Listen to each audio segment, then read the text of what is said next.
നമസ്കാരം, ഞാനാണേ അഖിലാണേ. നമ്മുടെ പുതിയ ഫാം വിശേഷങ്ങൾക്ക് എല്ലാവർക്കും സ്വാഗതം.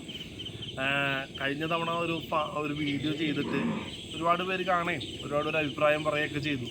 പക്ഷേ അതിനുശേഷം എനിക്കൊരു വീഡിയോ ചെയ്യാൻ വേണ്ടി സത്യം പറഞ്ഞാൽ സമയം കിട്ടിയില്ല. നിങ്ങളൊക്കെ ഞാൻ കണ്ടതാണല്ലോ, തമിഴ്നാട്ടിലും അങ്ങനെ പല ഭാഗങ്ങളിൽ, തമിഴ്നാട്ടിൻ്റെ തന്നെ പല ഭാഗങ്ങളിൽ ചെന്ന് പശുവിനെ തേടിയുള്ള എൻ്റെ യാത്രയും വിശേഷങ്ങളൊക്കെ നിങ്ങളോടൊപ്പം പങ്കുവച്ചാണല്ലോ. അങ്ങനെയുള്ള യാത്രകളുടെയൊക്കെ ഭാഗമായി നമുക്കതിൻ്റെ റിസൾട്ട് കിട്ടിയിട്ടുണ്ട്. അതായത് കഴിഞ്ഞ തവണയെല്ലാം നഷ്ടത്തിൻ്റെ കഥയാണ് പറഞ്ഞെങ്കിൽ ഇന്ന് നഷ്ടം മാറി ലാഭത്തിലേക്കുള്ളൊരു ഫാമിൻ്റെ ഒരു ഓണറായിട്ട് ഞാൻ മാറുകയാണ്. അപ്പോൾ എൻ്റെ പുതിയ ഫാമിൻ്റെ വിശേഷങ്ങൾ കാണാം. അപ്പോൾ ഞാൻ നിലവിൽ കുമ്പളങ്ങിലായിരുന്നു നമ്മുടെ ഫാം. അവിടുത്തെ ഇത്തിരി ദൂരവും കാര്യങ്ങളൊക്കെ പറഞ്ഞിരുന്നു. ഒരു വെള്ളത്തിൻ്റെ പ്രശ്നം പറഞ്ഞിരുന്നു. അവിടെ നിന്ന് എല്ലാം പരിഹരിച്ചുകൊണ്ട് പുതിയൊരു ഫാം എൻ്റെ നാടിൻ്റെ തൊട്ടടുത്ത്, എൻ്റെ നാട്ടിൽ തന്നെ എനിക്കൊരു 2 മിനിറ്റിനുള്ളിൽ വീട്ടിൽ നിന്ന് വരാൻ കഴിയുന്ന ദൂരത്ത് പുതിയൊരു ഫാം ആരംഭിച്ചിട്ടുണ്ട്. അപ്പോൾ എൻ്റെ എല്ലാ പശുക്കളേക്കും ഇങ്ങോട്ട് കൊണ്ടുവന്നു, പോരാത്ത പശുക്കളെയൊക്കെ വാങ്ങി. അപ്പോൾ ആ പുതിയ ഫാമിൻ്റെ വിശേഷങ്ങൾ നിങ്ങളോട്ട് പങ്കുവയ്ക്കുകയാണ്. ഞാൻ നോക്കിയാൽ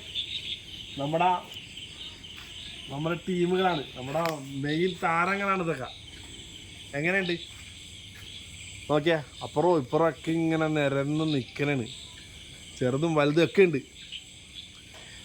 ഒരുപാട് തവണ നഷ്ടത്തിൽ പോയി ഫാം, ഒരുപാട് പ്രശ്നങ്ങളിൽ പോയി ഫാം, പലപ്പോഴും നിർത്തിക്കളയാമെന്ന് തോന്നിയ ഫാം ഇന്ന് ലാഭത്തിലാണ്.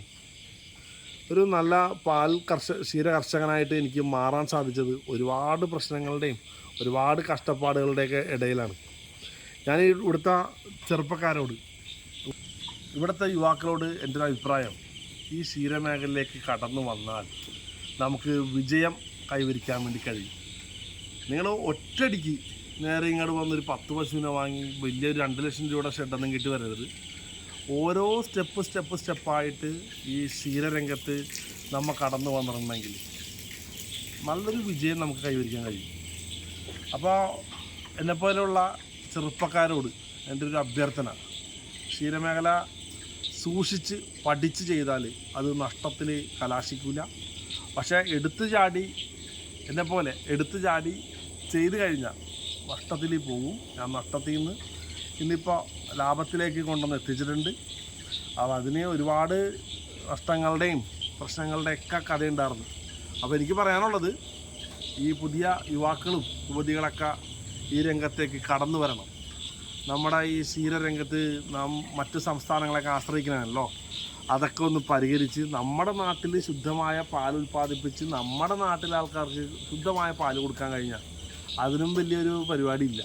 അതിന് നല്ലൊരു ലാഭവും കിട്ടിയാലോ, അങ്ങനെ കിട്ടും തീർച്ചയാണ്.